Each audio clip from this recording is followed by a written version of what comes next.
Dahil Sabado ngayon, samahan nyo ako ngayong araw boys. Sira na naman yung SR natin, gastos na naman. Ito ngayon nangyari kay Osama, tignan mo naman. Hawak ko pa yung bumper. Akala mo balye nang may hawak latchin eh. Naalala nyo yung mga panahon na na-ACL tayo? Nasa bahay lang tayo nyan boys, nagpapahinga, papagaling. Ang tawag dito, bedridden. Tangin na sa sobrang ligalig mo kasi, putya na aksidente ka na sa motor, puta na nabalian ka pa ng ACL. Kaya for 2 months, ito ang POV natin tol, nakahiga lang tayo dito, ginagalaw-galaw natin yung tuhod, baka kailangan na i-change oil kasi. After 2 months nga nyan, break-in period na ang ating tuhod, no? So medyo nagagalaw-galaw natin siya, nabebenta natin yan. Pero bawal po muna natin yan ni VTech, no? Bawal pa isagad kasi break-in pa nga yan. Baka di lumapat na maayos yung mga barbula. Sa mga magtatanong nga pala, hindi natin pa na-rebuild ang ating tuhod. Gusto ko kasi sana yung change engine na, no? Kaso ang nire-recommend nila, rebuild lang, refresh. Gusto ko yung pagkapalit ng tuhod ko. Gusto ko sana yung may skill na, yung nagpi-flicker na palabas. After 2 months nga, nakasama na ulit natin yung ating mga sisterets. So ito yung unang drive namin. Kukunin kasi namin dito si Barak guys.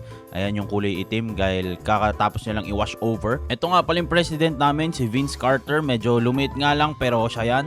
Dahil break-in period pa nga ang ating tuhod, sinubukan ko mag-drive dito dahil na-miss ko mag-drive. Ayun yung Pajero natin, Romaragas ang Pajero. Na-miss ko mag-drive guys. 2 months tayong hindi nakapag-drive. Kaso, sabi ng builder ko hanggang 50 kilometers lang daw ako pwede mag-drive. So pinasa ko na sa hinete natin kay Justin Benitez. Yan ang builder natin guys sa mga kalikot moments natin. Ito yung mga first steps natin after natin mabalian ng ACL boys. Syempre tambay agad. Tangina, hindi naman pala sinabi sa akin ng mga to na may pupuntahan pala kaming unit, no? Tangina, pagod na si Kevin, guys. Ayun, no, tingnan mo. May hood pa sa likod. Ganito nga pala mag-buffet ang mga mayayaman, yung mga may class, tol.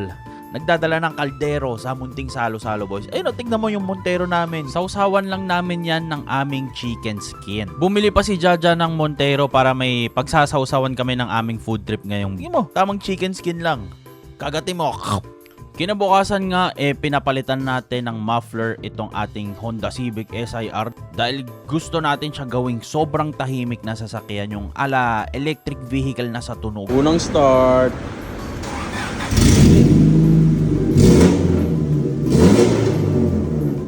At syempre, kapag nagpalit tayo ng ating exhaust, sirain agad natin ang ating sasakyan.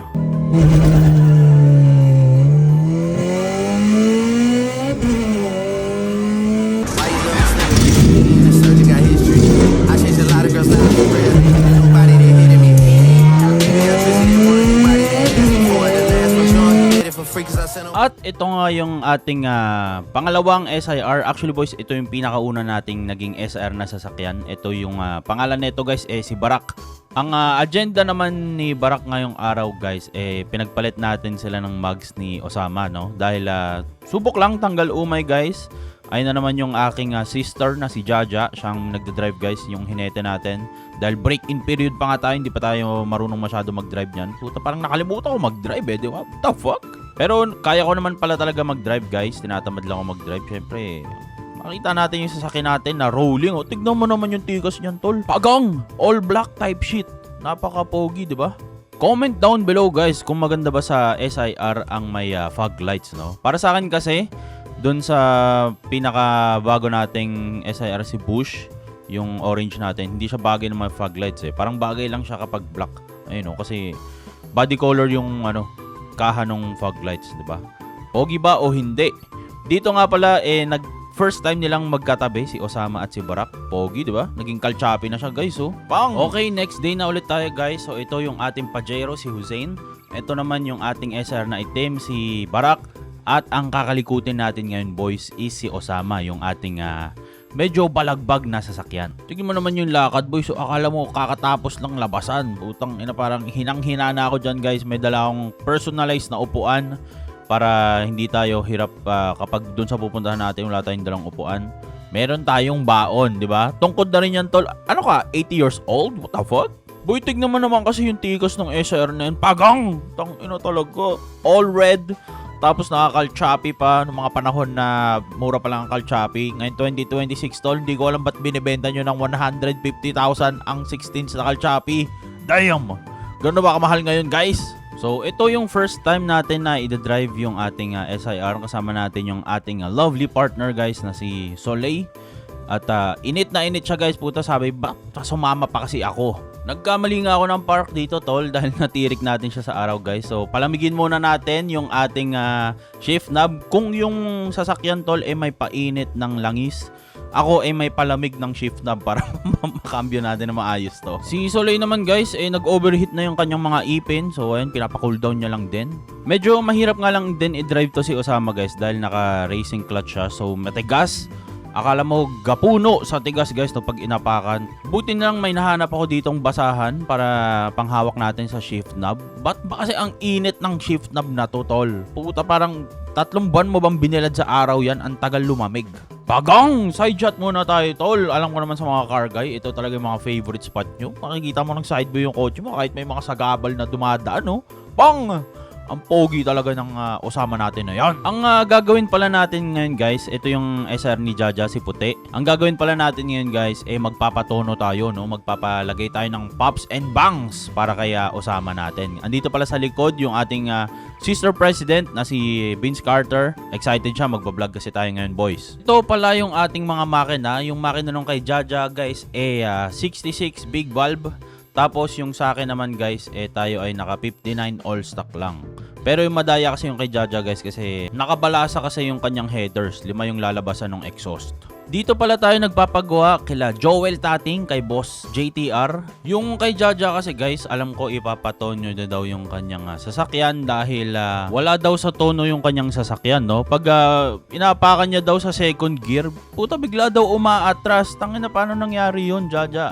At dahil nga sobrang yaman ng tropa ko na to, putya, nilapag niya pa sa Dyno Pro. Talaga naman, hindi siya mapakaligay. Sabi niya, hindi ko na alam anong gagawin, hindi kami makabiyahe dahil hanggang second gear lang ako. Pagka pinasok naman daw niya sa third gear, puta lumili ko. Tangin ang kotse to. Ano ba nangyari dito guys? De, joke lang guys. Bagong rebuild kasi yung makina nito ni Jaja. I think B20 ato. Tignan mo naman yung ngiti sa mukha niya guys. At tignan mo yung horsepower. 214. Mabilis pa yung Kia Pride ko dyan eh. At ito na nga yung presidente natin guys. Si Vince Carter. Siya lahat ang gumastos ng agenda natin ngayong araw. Dahil bawal daw kasi may mabagal na kotse sa mga tropa namin. Dapat daw mga 700 horsepower daw yan. Ito nga pala si Kevin, yung jowa ni Jaja. At yan yung boylet niya talaga guys. Umamin kasi namin to si Kevin na crush daw niya si Jaja. Kaya ayun, naging tuluyan na naging sila. Kaya nagde-date sila ngayon dito. Ayun, tinuturo nyo pa yung graph. Kung anong RPM daw, pinakamalakas bumayo si Kevin, no? Kasi dahil sumasakit na daw yung likod ni Jaja. So pinapatono nila to para syempre hindi magkaroon ng back pain kung sino man yung nasa baba. Dito nga parang hindi kasi makamit yung true power nung B20 dahil parang may naipit ata na dildo dun sa pagitan ng power steering at nung timing belt. So hinahanap nila dito. Buti na lang nahugot agad ni Kevin. Diyan niya pa daw kasi tinago. Pagkatapos nga itono yung SIR ni Jaja, ito naman yung ating itotono si Osama, yung aking sasakyan guys. Ang issue naman nito, kapag pinupunta ko sa kanan yung aking manibela, nagtataka kami bakit siya nagpepreno. Isang gusto ko sa tropa ko na to na si paring Kevin, kung gano'n niya talaga kasolid suportahan yung kanyang kandidato. Naabutan lang siya ng t-shirt dyan guys, binoto sa kanyang muka, tapos naging butante na agad yan. Hindi naman kami taga ditong lugar, pero tignan mo kung gano'n siya pupusa. Dito nga sinimulan ng itono si Osama. Putya, naglagay na ng laptop sa loob ng Civic guys. Alam nyo na ang mangyayari dito. Kakamitin namin ang 1,574 horsepower para sa stock engine na 59 all stock. At putang ina, umabot na nga sa tangina, nasira na nga guys. At tuwang-tuwa si Jaja sa aking pagkakagastusan. Parang ngiting-ngiti siya guys hanggang nag-abot sa magkabilang dulo ng kanyang likuran ng ulo ang kanyang ngiti. Puta, nasira yung axle natin guys. Tangina, sa sobrang lakas. Hindi kinaya ng axle natin. Tuluyan na silang naghiwalay sa pagiging mag-live-in. Wala na kaming ibang choice kundi hatakin yung sasakyan at napunta sa mukha ni Jana ang ating chintol. Puta, nakatulog na. Kapag magtotoo pala ng SR guys, kailangan natin alisin yung chin kasi sobrang baba ng chin na to guys. Ang tawag dito Cincinnati, no? Galing pa tong Belgium na pinadala namin papunta dito sa Pilipinas. Kaya ayun, no? Sobrang baba niya talaga. Kapag nahugot ang iyong axle boys, hindi ka na makakapag-andar, no? Hindi mo na ma-andar kahit ilagay mo sa gear dahil nakakalas na yung iyong transmission doon sa iyong gulong, no? Wala na siyang kakapitan, no? At dito, tuwang-tuwa nga yung mga tropa natin dahil napagastos na naman tayo. Tignan mo yung mga ngiti nila, boys. So, parang sila lang yung masaya. Nasisira ang axle natin, guys, kapag sobrang lakas siguro ng torque. Tapos, nakagoma ka na semi-slicks. So, hindi kinakaya nung stock axle natin. Dahil siguro din naka-clutch itong sasakyan natin. Kaya sobrang lakas ng sipa ng kabayo. Puta, hindi niya kinaya.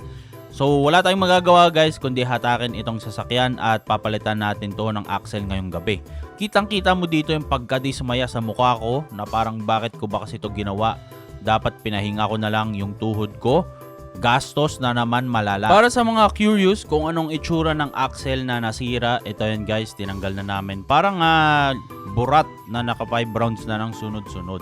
Tignan mo kung gaano kalupay-pay yan tol. Akala mo ratbo ng kabayo kapag wala siyang gana. Disganas yan kumbaga.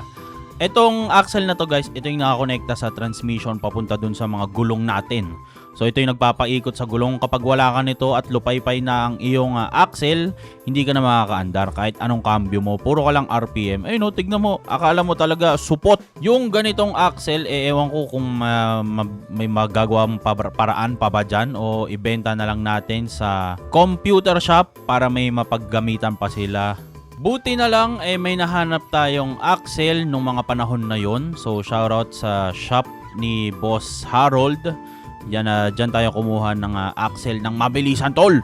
Wala nang patumpik-tumpik pa dahil ayokong umuwi ng magko-commute. Dahil pumunta tayo doon naka-SIR kaso sobrang lakas ng makina natin tol, hindi niya kinaya. Buti lang kasama natin yung mga sisters natin, si Kevin, si Charles at si Jaja, ang tunay nating mga sisterettes para samahan tayo sa problemang ito. Salamat din kay Sister Jaja dahil nagpa-pizza pa yan tol. Sobrang yaman ng tropa ko na yan eh. At syempre, pasensya na Boss Joel sa pag-aabala sa inyong gabi. Kay Joel tating pala tayo guys nagpatono. Kay JTR, isang napakalupit na builder dito sa Quezon City. Dali-dali na nilang kinabit ang ating axle boys na para bang walang nangyari. At naiuwi na natin ang ating SIR boys. Ite-testing natin kung maganda ba ang ating pops and bangs na kinabit para kay Osama. At syempre, i-testing muna natin kung alam na ba natin pagganahin ang kanyang pops and bangs. Pakinggan natin, boys. Kaso parang pop lang, wala yung bangs. Pop lang yan eh. Pop lang guys. Walang bangs. Dapat daw pala kapag i-activate mo yung pops and bangs, wag mong i-floor down.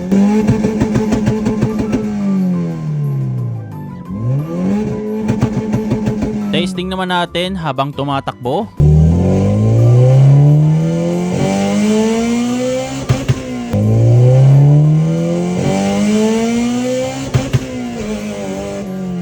At syempre tuwang-tuwa ako dito boys kasi first time ko naka-experience ng ako mismo yung may pops and bangs.